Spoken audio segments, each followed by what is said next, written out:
মজুমদার বংশ বড় বংশ। গ্রামের মধ্যে তাহাদের ভারী সম্মান। বড় ভাই গুরুচরণ এই বাড়ির কর্তা। শুধু বাড়ির কেন, সমস্ত গ্রামের কর্তা বলিলেও অত্যুক্তি হয় না। বড় লোক আরও ছিল, কিন্তু এতখানি শ্রদ্ধা ও ভক্তির পাত্র শ্রীকুঞ্জপুরে আর কেহ ছিল না। জীবনে বড় চাকরি কখনো করেন নাই। গ্রাম ছাড়িয়া অন্যত্র যাইতে সম্মত হইলে হয়তো তাহা দুষ্প্রাপ্য হইত না। কিন্তু প্রথম যৌবনে সেই যে একদিন অনতি দূরবর্তী জেলা স্কুলের মাস্টারিতে ঢুকিয়াছিলেন, কোনো লোভেই আর এই শিক্ষালয়ের মায়া কাটাইয়া অন্যত্র যাইতে সম্মত হন নাই। এখানে ৩০ টাকা বেতন ৫০ টাকা হইয়াছিল, এবং তাহারই অর্ধেক ২৫ টাকা পেনশনে বছর তিনেক হইল অবসর গ্রহণ করিয়াছেন। পৃথিবীতে আজিও হয়তো টাকাটাই একমাত্র বড় পদার্থ নয়। তা না হইলে বিবাদ মিটাইতে, সালিশ নিষ্পত্তি করিতে, দলাদলির বিচার করিয়া দিতে তাহার আদেশই শ্রীকুঞ্জপুরের সর্বমান্য বস্তু হইয়া থাকিতে পারিত। তাহার অপরিসীম স্বধর্মনিষ্ঠা, চরিত্রের দৃঢ়তা এবং অবিচলিত সাধুতার সম্মুখে সকলেই সসম্ভ্রমে মাথা নত করিত। বয়স ৬০-এর কাছাকাছি। কেউ চরিত্র, সাধুতা বা ধর্মের বাড়াবাড়ি করিলে ১০-২০খানা লোক তামাশা করিয়া বলিত, ইস, এ যে একেবারে গুরুচরণ। গুরুচরণের স্ত্রী ছিল না, ছিল একমাত্র পুত্র বিমল। জগতে অদ্ভুত বলিয়া বোধ হয় সত্যকার কিছু নাই, না হইলে এত বড় সর্বগুণান্বিত পিতার এত বড় সর্বদোষাশ্রিত পুত্র যে কি করিয়া জন্মগ্রহণ করিল লোকে ভাবিয়া পাইত না। পুত্রের সহিত পিতার সাংসারিক বন্ধন ছিল না বলিলেই চলে, কিন্তু তাহার সকল বন্ধন গিয়া পড়িয়াছিল ভ্রাতুষ্পুত্র পরেশের উপর। হরিচরণের বড় ছেলে পরেশে যেন তাহার আপনার ছেলে। পরেশ এমএ পাশ করিয়া আইন পড়িতেছে।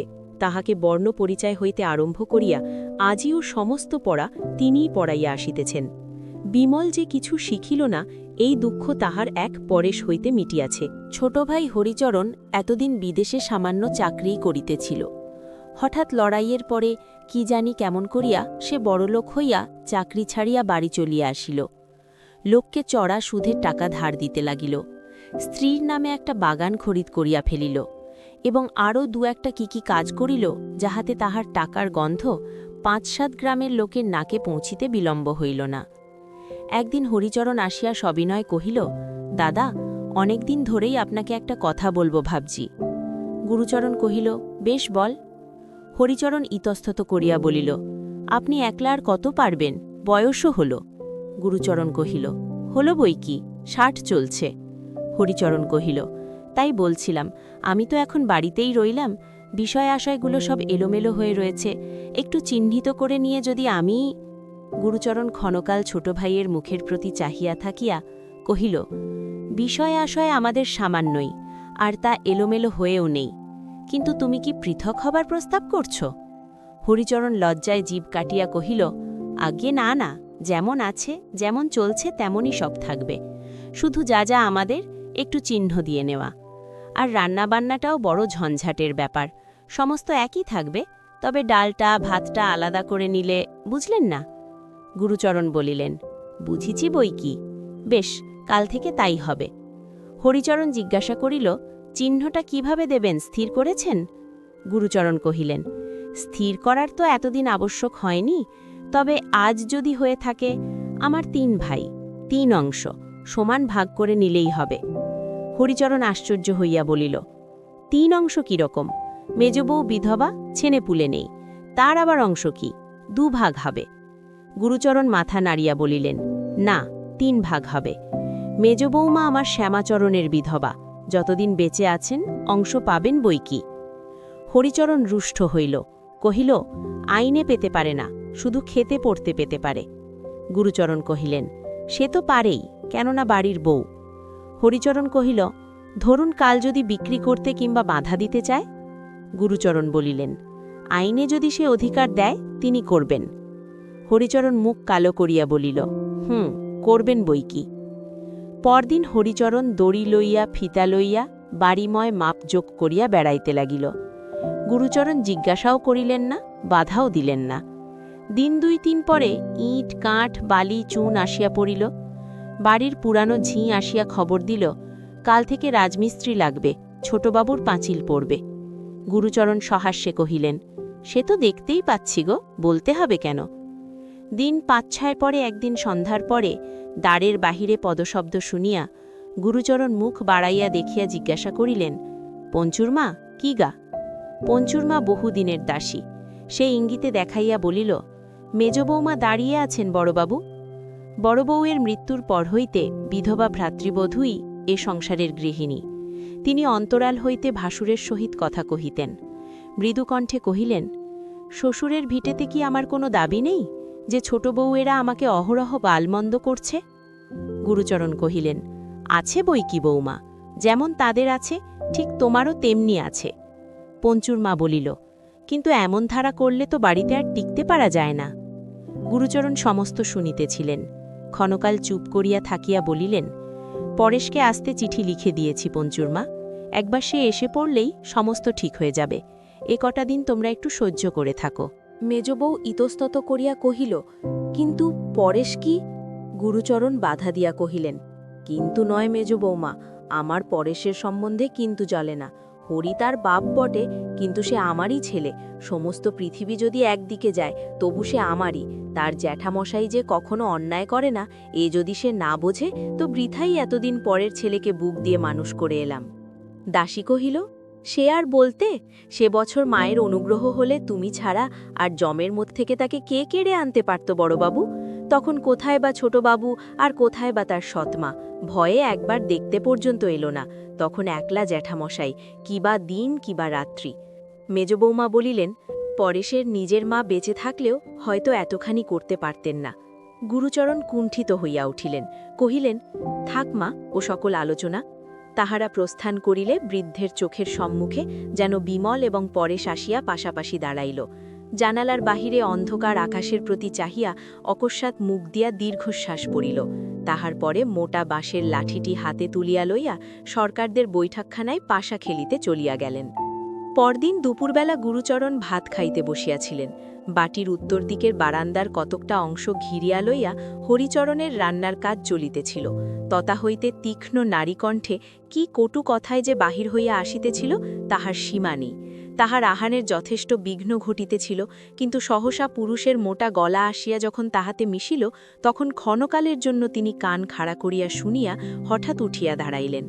মেজবউ ঠাকুরানী অন্তরাল হইতে হায় হায় করিয়া উঠিলেন এবং পঞ্চুর মা ক্রোধে ক্ষোভে চিৎকার করিয়া এই দুর্ঘটনা প্রকাশ করিয়া দিল। প্রাঙ্গণে দাঁড়াইয়া গুরুচরণ ডাকিয়া কহিলেন, হরিচরণ, মেয়েদের কথায় আমি কান দিতে চাইনে, কিন্তু তুমি পুরুষ মানুষ হয়ে যদি বিধবা বরভাজকে এমনি করেই অপমান করো, তার তো তাহলে বাড়িতে থাকা চলে না। এ কথার কেহ জবাব দিল না, কিন্তু বাহিরে যাইবার পথে ছোট বধূমাতার পরিচিত তীক্ষ্ণ কণ্ঠ তাহার কানে গেল। সে তামাশা করিয়া কহিতেছে, অমন করে অপমান করো না বলছি, মেজবউ ঠাকুরুন তাহলে বাড়িতেই থাকবেন না, কি হবে তখন? হরিচরণ প্রত্যুত্তরে কহিতেছে, পৃথিবী রসাতলে যাবে আর কি, কে বা থাকবার জন্যে মাথার দিব্যি দিচ্ছে, গেলেই তো বাঁচা যায়। গুরুচরণ থমকিয়া দাঁড়াইয়া পড়িয়াছিলেন। বক্তব্য শেষ হইয়া নীরবে নিষ্ক্রান্ত হইয়া গেলেন। হেডমাস্টার মশায়ের কন্যার বিবাহ উপলক্ষে গুরুচরণ কৃষ্ণনগরের উদ্দেশ্যে যাত্রা করিয়া বাহির হইয়াছিলেন। হঠাৎ শুনিতে পাইলেন, দিন ২ হইল পরেশ বাড়ি আসিয়াছে, কিন্তু আসিয়াই জ্বরে পড়িয়াছে। ব্যস্ত হইয়া পরেশের ঘরের মধ্যে প্রবেশ করিতেছিলেন। সম্মুখে ছোট ভাইকে দেখিতে পাইয়া জিজ্ঞাসা করিলেন, পরেশের নাকি জ্বর? হরিচরণ হুঁ বলিয়া বাহির হইয়া গেল। ছোট বধূমাতার বাপের বাড়ির দাসী পথ আটকাইয়া বলিল, আপনি ঘরের ভেতর যাবেন না। যাব না কেন? ঘরে মা বসে আছেন। তাকে একটুখানি সরে যেতে বল না ঝি। দাসী কহিল, সরে আবার কোথায় যাবেন? ছেলের মাথায় হাত বুলিয়ে দিচ্ছেন। এই বলিয়া সে নিজের কাজে চলিয়া গেল। গুরুচরণ আচ্ছন্নের মতো ক্ষণকাল দাঁড়াইয়া থাকিয়া ডাকিয়া বলিলেন, পরেশ, কেমন আছো বাবা? ভিতর হইতে এই ব্যাকুল প্রশ্নের কোনো সাড়া আসিল না, কিন্তু ঝি কোথা হইতে জবাব দিয়া কহিল, দাদাবাবুর জ্বর হয়েছে শুনতে পেলেন তা? গুরুচরণ স্তব্ধভাবে সেইখানে মিনিট ২-৩ দাঁড়াইয়া থাকিয়া আস্তে আস্তে বাহির হইয়া আসিলেন এবং কাহাকেও কোনো কথা না কহিয়া রেলওয়ে স্টেশনের অভিমুখে প্রস্থান করিলেন। সেখানে বিবাহ বাড়িতে আর কেহ তেমন লক্ষ্য করিল না, কিন্তু কাজকর্ম চুকিয়া গেলে তাহার বহুদিনের বন্ধু হেডমাস্টার মশাই আড়ালে ডাকিয়া জিজ্ঞাসা করিলেন, ব্যাপারটা কি ঘটেছে গুরুচরণ? হরিচরণ নাকি ভারী তোমার পিছনে লেগেছে? গুরুচরণ অন্যমনস্কের মতো কহিলেন, হরিচরণ কই না? নাকি হে, হরিচরণের শয়তানি কাণ্ড তো সবাই শুনেছে। গুরুচরণের হঠাৎ যেন সমস্ত কথা মনে পড়িয়া গেল। কহিলেন, হাঁ হাঁ, বিষয় সম্পত্তি নিয়ে হরিচরণ গণ্ডগোল করছে বটে। তাহার কথার ধরনে হেডমাস্টার ক্ষুণ্ণ হইলেন। ছেলেবেলার অকপট বন্ধু, তথাপি গুরুচরণ ভিতরের কথা ঔদাস্যের আবরণে গোপন করিতে চাহে, ইহাই মনে করিয়া তিনি আর কোনো প্রশ্ন করিলেন না। গুরুচরণ কৃষ্ণনগর হইতে বাড়ি ফিরিয়া দেখিলেন, তাহার এই কয়েকদিনের অনুপস্থিতির অবসরে উঠানের নানা স্থানে গর্ত খুঁড়িয়া হরিচরণ এমন কাণ্ড করিয়া রাখিয়াছে যে পা ফেলা যায় না। বুঝিলেন যে তাহার মর্জি এবং সুবিধামতো ভদ্রাসন ভাগ হইয়া প্রাচীর পড়িবে। তাহার টাকা আছে, অতএব আর কাহারও মতামতের প্রয়োজন নাই। নিজের ঘরে গিয়া কাপড় ছাড়িতেছিলেন, মেজ বৌমাকে সঙ্গে করিয়া পঞ্চুর মা আসিয়া দাঁড়াইল। গুরুচরণ সংবাদ জিজ্ঞাসা করিতে যাইতেছিলেন, অকস্মাৎ অস্ফুট আর্তকণ্ঠে কাঁদিয়া মেজ বৌমা কক্ষতলে লুটাইয়া পড়িল। পঞ্চুর মাও নিজেও কাঁদিতে লাগিল এবং কাঁদিতে কাঁদিতেই জানাইল যে পরশু সকালে মেজ বৌমাকে গলায় ধাক্কা মারিয়া হরিচরণ বাড়ি হইতে বাহির করিয়া দিয়েছিল এবং সে উপস্থিত না থাকিলে মারিয়া আদমরা করিয়া দিত। ঘটনাটা সম্পূর্ণ উপলব্ধি করিতে গুরুচরণের অনেকক্ষণ লাগিল। তাহার পরেও তিনি মাটির মূর্তির মতো নির্বাক ও নিষ্পন্দ থাকিয়া হঠাৎ প্রশ্ন করিলেন, হরিচরণ সত্যি সত্যি তোমার গায়ে হাত দিলে বৌমা? পারলে? খানিক পরে জিজ্ঞাসা করিলেন, পরেশ বোধহয় শয্যাগত? পঞ্চুর মা কহিল, তার তো কিছুই হয়নি বড়বাবু, এই তো আজ সকালের গাড়িতে কলকাতা চলে গেল। হয়নি? তার বাপের কীর্তি সে তবে জেনে গেছে? পঞ্চুর মা কহিল, সমস্তই। গুরুচরণের পায়ের তলার মাটি পর্যন্ত যেন দুলিতে লাগিল। কহিলেন, বৌমা, এত বড় অপরাধের শাস্তি যদি তার না হয় তো এ বাড়ি থেকে বাস আমার উঠল। এখনো সময় আছে, আমি গাড়ি ডেকে আনছি, তোমাকে আদালতে গিয়ে নালিশ করতে হবে। আদালতে নালিশ করার নামে মেজ বউ চমকিয়া উঠিল। গুরুচরণ বলিলেন, গৃহস্থের বৌঝির পক্ষে এ কাজ সম্মানের নয় সে আমি জানি, কিন্তু এত বড় অপমান যদি মুখ বুজে সহ্য করো মা, ভগবান তোমার প্রতি নারাজ হবেন। এর চেয়ে বেশি কথা আর আমি জানি নে। মেজ বউ ভূমিশয্যা হইতে উঠিয়া দাঁড়াইয়া কহিল, আপনি পিতৃতুল্য, আমাকে যা আদেশ করবেন আমি অসংকোচে পালন করব। হরিচরণের বিরুদ্ধে নালিশ রুজু হইল। গুরুচরণ তাহার সাবেক দিনের সোনার চেন বিক্রি করিয়া বড় উকিলের মোটা ফি দাখিল করিলেন। নির্দিষ্ট দিনে মামলার ডাক পড়িল। হরিচরণ হাজির হইল, কিন্তু বাদিনীর দেখা নাই। উকিল কি একটা বলিল, হাকিম মকদ্দমা খারিজ করিয়া দিলেন। ভিড়ের মধ্যে গুরুচরণের হঠাৎ চোখ পড়িল পরেশের উপর। সে তখন মুখ ফিরাইয়া মৃদু মৃদু হাসিতেছে। গুরুচরণ বাটি আসিয়া শুনিলেন, বাপের বাড়িতে কাহর কি নাকি একটা ভারী অসুখের সংবাদ পাইয়া মেজবউ স্নানাহারের সময় পান নাই, গাড়ি ডাকাইয়া সেখানে চলিয়া গেছেন। পঞ্চুর মা হাত মুখ ধোবার জল আনিয়া দিয়া হঠাৎ কাঁদিয়া ফেলিয়া বলিল, রাতও মিথ্যে, দিনও মিথ্যে বড়বাবু, তুমি আর কোথাও চলে যাও, এ পাপের সংসারে বোধহয় তোমার আর জায়গা হবে না। ঢাক আসিল, ঢোল আসিল, কাশি আসিল। মামলায় জয়ী হবার উপলক্ষে ও বাড়িতে শুভচণ্ডীর পূজার বাদ্য ভাণ্ড লবে সমস্ত গ্রাম তোলপাড় হইয়া উঠিবার উপক্রম হইল। দ্বিধা বিভক্ত ভদ্রাসনের এক অংশ রহিল হরিচরণ ও অপর অংশে রহিলেন গুরুচরণ ও সংসারের বহুদিনের দাসী পঞ্চুরমা। পরদিন সকালে পঞ্চুরমা আসিয়া কহিল, রান্নার সমস্ত জোগাড় করে দিয়েছি বড়বাবু। রান্নার জোগাড়? ও ঠিক, চল যাচ্ছি। এই বলিয়া গুরুচরণ উঠিবার উপক্রম করিতে দাসী কহিল, কিছু তাড়াহুড়ো নেই বড়বাবু, বেলা হোক না, আপনি বরঞ্চ আজ গঙ্গা স্নান করে আসুন। আচ্ছা, তাই যাই বলিয়া গুরুচরণ নিমেষের মধ্যে গঙ্গা স্নানে যাইবার জন্য প্রস্তুত হইয়া দাঁড়াইলেন। তাহার কাজ বা কথার মধ্যে অসঙ্গতি কিছুই ছিল না, তবুও পঞ্চুরমার কেমন যেন ভারী খারাপ ঠেকিল। তাহার কেবলই মনে হইতে লাগিল, এ যেন সে বড়বাবু নয়। পঞ্চুরমা বাড়ির ভিতরে আসিয়া চেঁচাইয়া বলিতে লাগিল, কখনো ভালো হবে না, কখনো না, শাস্তি ভগবান দেবেনই দেবেন। কাহার ভালো হইবে না, কাহাকে তিনি শাস্তি দেবেনই দেবেন, ঠিক বুঝা গেল না, কিন্তু ছোটর তরফ হইতে এ লইয়া বিবাদ করিতে সেদিন কেহই উদ্যত হইল না। এমনি করিয়া দিন কাটিতে লাগিল। গুরুচরণের একমাত্র সন্তান বিমলচন্দ্র যে সুসন্তান নহে, পিতা তাহা ভালো করিয়াই জানিতেন। মাস কয়েক পূর্বে ঘণ্টা কয়েকের জন্য একবার সে বাড়ি আসিয়াছিল, আর তাহার দেখা নাই। সেবার একটা ব্যাগের মধ্যে সে গোপনে কি কতকগুলা রাখিয়া যায়। চলিয়া গেলে গুরুচরণ পরেশকে ডাকিয়া কহিয়াছিলেন, দেখ তো বাবা, কি আছে ওর মধ্যে। পরেশ পরীক্ষা করিয়া দেখিয়া বলিয়াছিল, কতগুলো কাগজপত্র, বোধহয় দলিল তলিল হবে। জ্যাঠামশাই, এগুলো পুড়িয়ে ফেলি? গুরুচরণ বলিয়াছিলেন, যদি দরকারি দলিল হয়। পরেশ কহিয়াছিল, দরকারি তো বটেই, কিন্তু বিমলদার পক্ষে বোধহয় অদরকারি। বিপদ কাজ কি ঘরে রেখে? গুরুচরণ আপত্তি করিয়া বলিয়াছিলেন, না জেনে নষ্ট করা যায় না পরেশ, কারো সর্বনাশ হয়ে যেতে পারে। ওগুলো তুই কোথাও লুকিয়ে রেখে দিগে বাবা, পরে যা হয় করা যাবে। এ ঘটনা আর তার মনে ছিল না।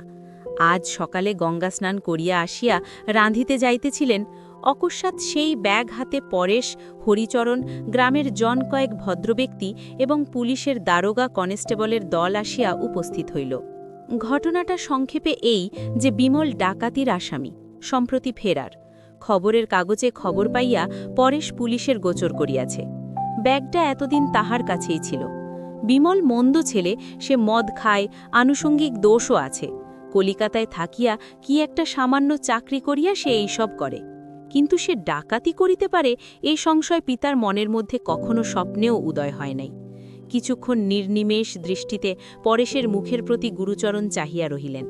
তাহার পরে সেই নিষ্প্রভ অপলক দুই চক্ষের কোণ বাহিয়া ঝরঝর করিয়া জল গড়াইয়া পড়িল। বলিলেন, সমস্তই সত্যি পরেশ, একটা কথাও মিছে বলেনি। দারোগা আরও গোটা ২-৩ কথা জিজ্ঞাসা করিয়া তাহাকে ছুটি দিল। যাবার সময় লোকটা হঠাৎ হেঁট হইয়া গুরুচরণের পায়ের ধুলো লইয়া বলিল, আপনি বয়সে বড়, ব্রাহ্মণ, আমার অপরাধ নেবেন না। এত বড় দুঃখের কাজ আমি আর কখনো করিনি। আরও মাস কয়েক পরে খবর আসিল, বিমলের ৭ বছর জেল হইয়াছে। আবার ঢাক, ঢোল ও কাশি সহযোগে শুভচণ্ডীর সমারোহে পূজার আয়োজন হইতেছিল। পরেশ বাধা দিয়া কহিল, বাবা, এসব থাক। কেন? পরেশ কহিল, এ আমি সইতে পারব না। তাহার বাবা বলিলেন, বেশ তো, সইতে না পারো, আজকের দিনটা কলকাতায় বেরিয়ে এসোগে। জগন্মাতার পুজো, ধর্মকর্মে বাধা দিও না। বলা বাহুল্য, ধর্মকর্মে বাধা পড়িল না। দিন 10 পরে একদিন সকালে গুরুচরণের ঘরের দিকে অকস্মাৎ একটা হাঁকাহাঁকি চেঁচামেচির শব্দ উঠিল। খানিক পরে গয়লামি কাঁদিতে কাঁদিতে আসিয়া উপস্থিত হইল। তাহার নাক দিয়া রক্ত পড়িতেছে। হরিচরণ ব্যস্ত হইয়া জিজ্ঞাসা করিলেন, রক্ত কিসের মোক্ষদা, ব্যাপার কি? কান্নার শব্দে বাটির সকলে আসিয়ারই পৌঁছিলেন। মোক্ষদা বলিল, দুধে জল দিয়েছি বলে বড়বাবু লাথি মেরে আমায় গর্তে ফেলে দিয়েছেন। হরিচরণ কহিল, কে কে? দাদা? যা। পরেশ বলিল, জ্যাঠামশাই, মিথ্যে কথা। ছোটগিন্নি বলিলেন, বোট ঠাকুর দিয়েছেন মেয়ে মানুষের গায়ে হাত? তুই কি স্বপ্ন দেখছিস গয়লামে? সে গায়ের কাদামাটি দেখাইয়া ঠাকুর দেবতার দিব্যি করিয়া বলিল, ঘটনা সত্য। ইনজাংশনের কৃপায় প্রাচীর তোলা বন্ধ হইয়াছিল বটে, কিন্তু উঠানের গর্তগুলা তেমনিই ছিল, বোঝানো হয় নাই। গুরুচরণ লাথি মারায় ইহারি মধ্যে মোক্ষদা পড়িয়া গিয়া আহত হইয়াছে। হরিচরণ কহিল, চল আমার সঙ্গে, নালিশ করে দিবি। গৃহিণী কহিলেন, কি যে অসম্ভব বলো তুমি! বোট ঠাকুর মেয়ে মানুষের গায়ে হাত দেবেন কি? মিছে কথা। পরেশ স্তব্ধ হইয়া দাঁড়াইয়া রহিল, একটা কথাও বলিল না। হরিচরণ কহিল, মিছে হয় ফেসে যাবে, কিন্তু দাদার মুখ দিয়ে তো আর মিথ্যে বার হবে না। মেরে থাকেন, শাস্তি হবে। যুক্তি শুনিয়া গৃহিণীর সুবুদ্ধি আসিল। কহিলেন, সে ঠিক, নিয়ে গিয়ে নালিশ করিয়েই দাও, ঠিক সাজা হয়ে যাবে। হইলও তাই। দাদার মুখ দিয়া মিথ্যে বাহির হইল না। আদালতের বিচারে তাহার 10 টাকা জরিমানা হইয়া গেল। এবার শুভচণ্ডীর পূজা হইল না বটে, কিন্তু পরদিন দেখা গেল কতকগুলা ছেলে দল পাকাইয়া গুরুচরণের পিছনে পিছনে হৈ হৈ করিয়া চলিয়াছে। গয়লানি মারার গানও একটা ইতিমধ্যে তৈরি হইয়া গিয়াছে। রাত্রি বোধহয় তখন 8টা হইবে। হরিচরণের বৈঠকখানা গমগম করিতেছে। গ্রামের মুরব্বীরা আজকাল এইখানেই আসিতে আরম্ভ করিয়াছেন। অকস্মাৎ একজন আসিয়া বড় একটা মজার খবর দিল। কামারদের বাড়ির ছেলেরা বিশ্বকর্মা পূজা উপলক্ষে কলিকাতা হইতে জন্দই খেমটা আনাইয়াছে। তাহারই নাচের মজলিসে বসিয়া গুরুচরণ।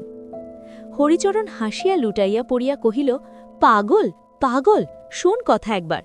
দাদা গেছে খেমটার নাচ দেখতে। কোন গলির আড্ডা থেকে আসা হচ্ছে অবিনাশ। অবিনাশ মাইরে দিব্যি করিয়া বলিল, সে স্বচক্ষে দেখিয়া আসিয়াছে। একজন ছুটিয়া চলিয়া গেল সঠিক সংবাদ আনিতে। মিনিট 10 পরে ফিরিয়া আসিয়া জানাইল সে খবর সর্বাংশেই সত্য। আর শুধু নাচ দেখাই নয়, রুমালে বাঁধিয়া প্যালা দিতেও সে এইমাত্র নিজের চোখে দেখিয়া আসিল। একটা হইচই উঠিল। কেহ বলিল এমন যে একদিন ঘটিবে তাহা জানা ছিল। কেহ কহিল যেদিন বিনা দোষে স্ত্রীলোকের গায়ে হাত দিয়েছে সেই দিনই সব বোঝা গেছে। একজন ছেলের ডাকাতির উল্লেখ করিয়া কহিল ওই থেকে বাপের চরিত্রও আন্দাজ করা যায়। এমন কত কি। আজ কথা কহিল না শুধু হরিচরণ। সে অন্য মনুষ্কের মতো চুপ করিয়া বসিয়া রহিল। তাহার কেমন যেন আজ ছেলেবেলার কথা মনে হইতে লাগিল। এ কি তাহার বড়দা? এ কি গুরুচরণ মজুমদার? রাত্রি বোধহয় 3য় প্রহর, কিন্তু নাচ শেষ হইতে তখনও বিলম্ব আছে। বিশ্বকর্মার পূজা সকালেই শেষ হইয়াছে, কিন্তু তাহারই জের টানিয়া ভক্তের দল মদ খাইয়া মাংস খাইয়া খেমটা নাচাইয়া একটা দক্ষ যজ্ঞের সমাপ্তি করিতেছে। অধিকাংশেরই কাণ্ডজ্ঞান বোধহয় আর নেই, আর তাহারই মাঝখানে বসিয়া স্মিত মুখে বৃদ্ধ গুরুচরণ। কে একজন চাদরে মুখ ঢাকিয়া ধীরে ধীরে তাহার পিঠের উপর হাত রাখিতেই তিনি চমকাইয়া ফিরিয়া চাহিয়া কহিলেন, কে? লোকটি কহিল, আমি পরেশ, জ্যাঠামশাই, বাড়ি চলুন। গুরুচরণ দ্বিরুক্তি করিলেন না, বলিলেন, বাড়ি চল। উৎসব মঞ্চের একটা ক্ষীণ আলোক রাস্তায় আসিয়া পড়িয়াছিল। সেইখানে আসিয়া পরেশ একদৃষ্টে গুরুচরণের মুখের প্রতি চাহিয়া রহিল। চোখে সে জ্যোতি নাই, মুখে সে তেজ নাই।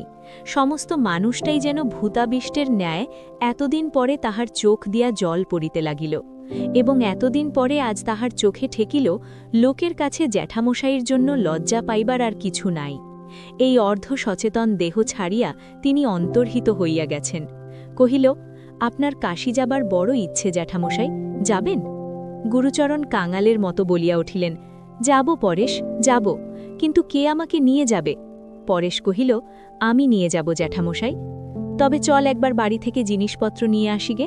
পরেশ কহিল, না জ্যাঠামশাই, ও বাড়িতে আর না, ওর কিছু আমরা চাই নে। গুরুচরণের হঠাৎ যেন হুঁশ হইল। ক্ষণকাল নীরব থাকিয়া কহিলেন, কিচ্ছু চাই নে? ও বাড়ির আমরা কিচ্ছুটি চাই নে? চোখ মুছিয়া বলিল, না জ্যাঠামশাই, কিচ্ছুটি চাই নে, ওসব নেবার অনেক লোক আছে, চলুন। চল কহিয়া গুরুচরণ পরেশের হাত ধরিলেন, এবং জনহীন অন্ধকার পথ ধরিয়া উভয় রেলওয়ে স্টেশনের অভিমুখে অগ্রসর হইয়া গেলেন।